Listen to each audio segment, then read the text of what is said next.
All right, we go to Pam Bondi to Caroline from Pam Bondi to Karoline Leavitt. Which one is more clueless? Which one is more dishonest? Which one is more of a Christian? They both wear their very big crosses, that we know, but it doesn't seem to prevent them from lying. Donald Trump's press secretary, Karoline Leavitt, went on Fox News last night to defend not the deportations, but the failing economic strategy. And I have to tell you, she sounds so desperate. Just waiting around, unrequited love, where I never hear from the person I'm obsessed with. She says, China, we're waiting for your call. Please call us, China.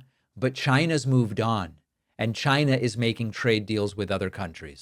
That is the party that they now represent. That's fine if that's where they want to be.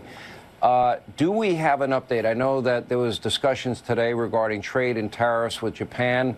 I expect that probably a lot of countries are going to be signing deals in the days and weeks ahead. Can you update us?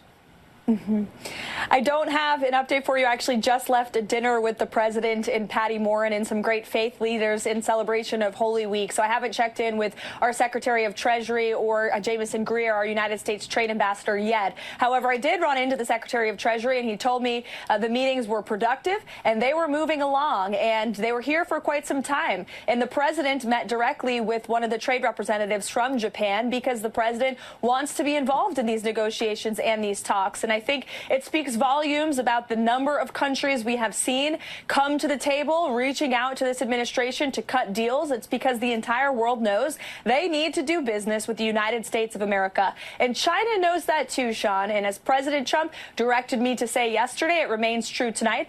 The ball is in China's court. They need to do business with the United States. They need the best thing on the face of the planet, and that is the American consumer. And we are the best place in the world to do business. And the rest of the world knows that, and that's why Japan was here today to negotiate a trade deal. Karoline, you're sounding very desperate. You're sounding very desperate that any second China's going to call you and ask you to the prom, but China's got a bunch of other dates already. It's the kind of forced optimism when the ship is clearly sinking. Karoline Leavitt wants us to believe that the economic chaos caused by Trump, the threats, the trade wars, the tariff hikes and pauses, and all of it, it's making the United States this irresistible center of global trade. Things are so stable here, Karoline, that everybody's desperate to do business with us. The reality is it's scaring off allies. It's disrupting supply chains. It's raising prices for American consumers. And the idea that the ball is in China's court is like the opposite of reality. China doesn't need to come back to us.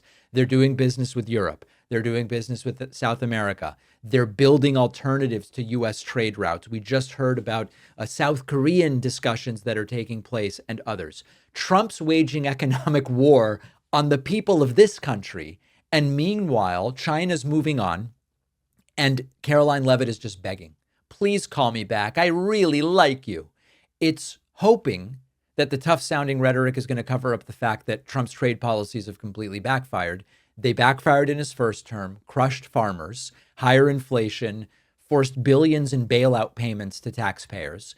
And Leavitt's tone really says it all. This is not confidence. This is panic, because they know the numbers don't back them up. And if China doesn't call, we are going to have a situation where Trump is going to have to back off of everything, find some way to save face and claim they capitulated, or it's going to be economic devastation. All they have left is spin, and Karoline pretending that everybody's just desperate to give us a call. You know, every time we call out Donald Trump's authoritarianism, the right calls it media hysteria. But I want to remind you that Trump admits he's looking for ways to defy the Constitution and maybe even pursue another term. Now, if you don't know the bias behind your news, you might believe, oh, Trump's just teasing us. There's nothing here. Go to ground.news/Pacman and see how media bias influences more than your perception from Trump's policy and ability to understand and undermine constitutional norms. I've been with Ground News for years now because this is what they do. They expose the hidden agendas behind reporting sources and make it easy to compare coverage and understand critical issues. Even better, if I'm reading a story on another site, the Ground News browser extension will flag the source's political bias and give me other reports on the same story so I can verify the information.